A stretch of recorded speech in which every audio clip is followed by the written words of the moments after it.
रामायण से हमें ये सीख मिलती है ना कि धन दौलत नगर परिवार हमें सब मिल जाता है, लेकिन भाई नहीं मिलता है। क्योंकि आप देखते होंगे ना कि जिस घर में भाई मिलकर साथ में काम करते हैं ना, उस घर की तरक्की बहुत ज़्यादा होती है। और जिस घर में भाइयों के बीच में झगड़े होते हैं ना, वो घर कभी तरक्की नहीं कर पाता है। दोनों भाई तरक्की नहीं कर पाता, या फिर अगर एक कोई तरक्की कर ले तो दूसरे को तरक्की नसीब नहीं होती।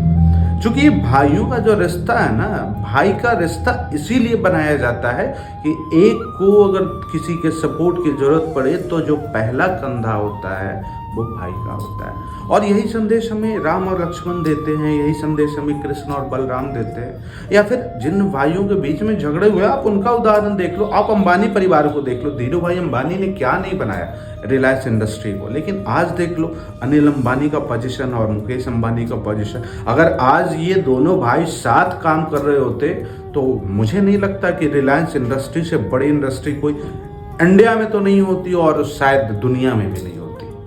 लेकिन इन दोनों भाइयों के बीच में सहमति नहीं बनी, दोनों भाई अलग हो गए।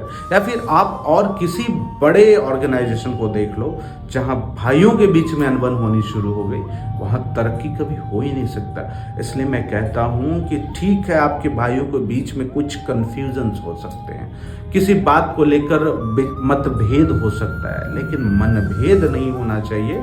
क्योंकि भाई का जो रिश्ता है ना, वो अपने घर के लिए सुरक्षा कवच होता है। जिस घर के दो भाई एक साथ होते हैं, उस घर की जो महिमा होती है ना, वहाँ दैव कृपा होती है, और उस जो दैवीय शक्ति की कृपा अपरंपार होती है।